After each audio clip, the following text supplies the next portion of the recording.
The second thing that I had to research was the Midrash.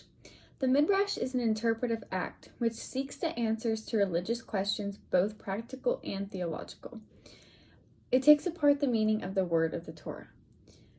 Midrash responds to commentary problems while also crafting new stories and making connections between new Jewish realities in the unchanging biblical text.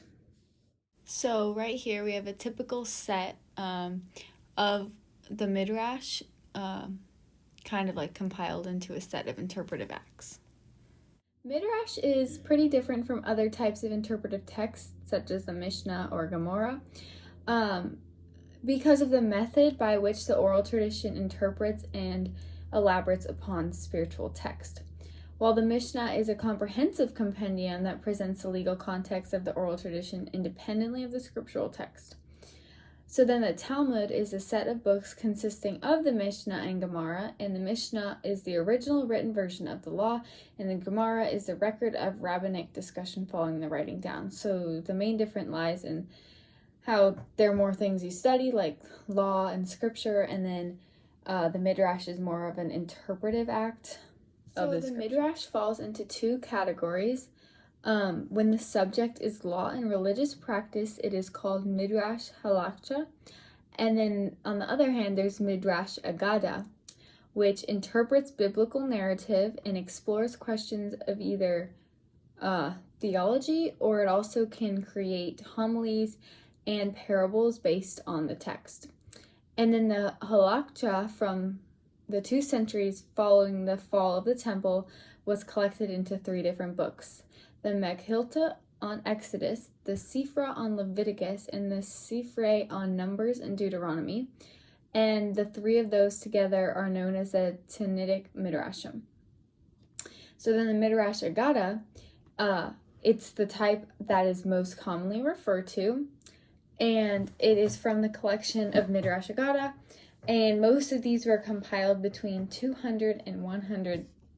So the Midrash Halakha started around the first 2 centuries following the fall of the temple, and as I stated earlier, it was collected into 3 books through Exodus, Leviticus, and Numbers and Deuteronomy, and those 3 together are known as the Tannitic Midrashim. So then came along named Moses Maimonides, also known as the Rambam, and he was among the greatest Jewish scholars of all time.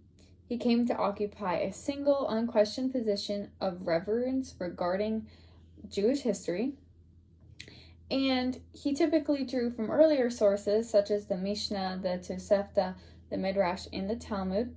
He had an encyclopedic memory and a considerable attention on both intertextuality and literary aesthetics.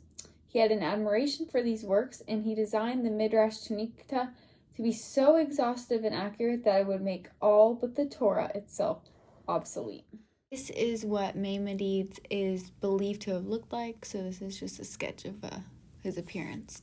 So Midrash Agada can take any biblical word or verse as a starting point, but there is no one standardized method of interpretation. Some scholars define Midrash simply as any Jewish statement with a reference to a specific biblical verse or verses.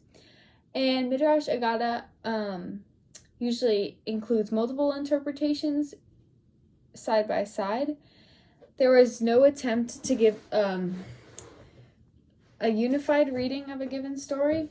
Some of the early works read verse-by-verse commentaries, and others originated in sermons linked to the weekly Shabbat Torah readings. So, the Midrash collection was redacted into its final form around the 3rd or 4th century. It contains... So the Midrash collection was redacted into its final form around the 3rd or 4th century, and its contents indicate that its sources are some of the oldest Midrashim, dating back to possibly the time of Rabbi Akiva. So this is what a traditional Midrash looks like, and as you can see, it's written in Hebrew, but it is also finely decorated on the outside. So since this is kind of an interpretive act, it is very decorated as well, more so than any other text would be, like the Talmud say. And that is it for the Midrash. Thank you.